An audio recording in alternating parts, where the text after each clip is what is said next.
যদি বাঁচতে চান, যদি বাঁচতে চান, যদি বাঁচতে চান, পরের চিন্তা করবেন না। ওই দল, ওই মত, ওই ব্যক্তি, ওই হুজুর অমুক খারাপ তমুক খারাপ, এই চিন্তা ব্রেনে আনবেন না। এগুলো আমরা করব, আমরা আপনাদের দিয়ে করাই আমাদের দল ভারী করার জন্য। আপনার চিন্তা হবে আপনার কবর। কথা কি বুঝতে পেরেছেন?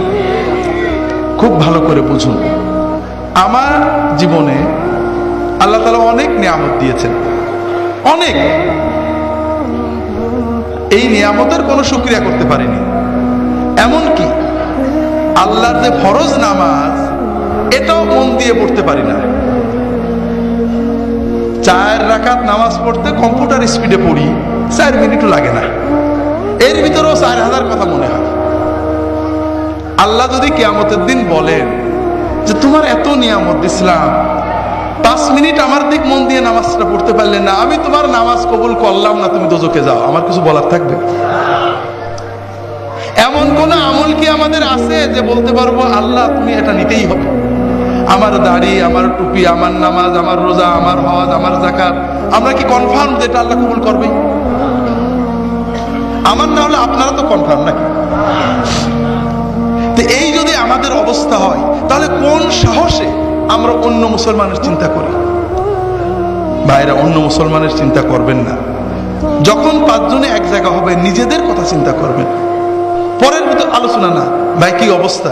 আরে ভাই বলো না, নামাজটা ঠিক করে পড়তাম, মন বসে না, দোয়া করো। ছেলে মেয়েগুলো ভালো করে পালন করতে পারছে না, দোয়া করো।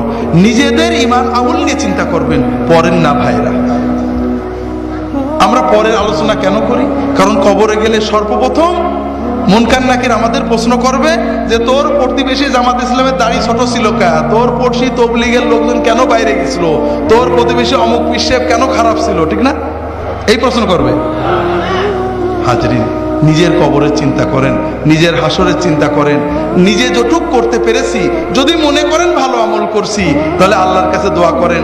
যদি দেখেন গুনাহ হয়ে গেছে, আল্লাহর কাছে দোয়া করেন, আল্লাহ আমার সামান্য আমল কবুল করো, গুনাহগুলো মাফ করো। আর তোমার নবীর উম্মত যত আছে, অমুক ভাই তমুক ভাই তমুক ভাই ভুলের ভিতরে আছে, আল্লাহ তাদেরকে হেদায়েত করে ভালো পথ দাও, তাদেরকেও মাফ করো।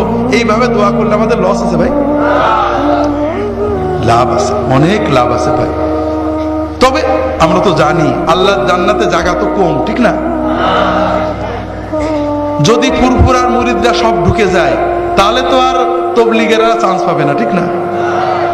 যদি জামাত ইসলামরা জান্নাতে যায়, চরমুনাইলে তো জায়গা হবে না, কম পড়ে যাবে, ঠিক না? হাজরিন, আল্লাহর জান্নাত অনেক বড়। ওয়াসারিউ ইলা মাগফিরাতিম মির রাব্বিকুম ওয়া জান্নাতিন আরদুহাস সামাওয়াতু ওয়াল আরদু উইদ্দাত লিল মুত্তাকিন।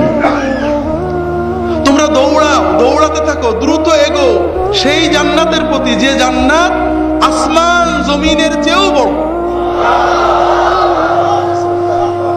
যে জান্নাতকে আল্লাহ তাআলা মুত্তাকিদের জন্য বানিয়ে রেখেছেন। আপনি কি হেরার আলোয় আলোকিত হতে চান? আপনি কি সুন্নাহর আলোকে জীবন করতে চান? প্রফেসর ডক্টর খন্দকার আব্দুল্লাহ জাহাঙ্গীর রচিত কোরআন সুন্নাহ ভিত্তিক জীবন ঘনিষ্ঠ বইগুলো পড়ুন, সুন্দর জীবন করুন। ইসলামী আকীদা, হাদিসের নামে জালিয়াতি, ইহয়াউস সুনান, রাহে বেলায়েত সহ আরো অনেক বই। কোরআন সুন্নাহর সাথে থাকুন, জীবন বদলে যাবে। যোগাযোগ আর সুন্নাহ ট্রাস্ট 01715400640।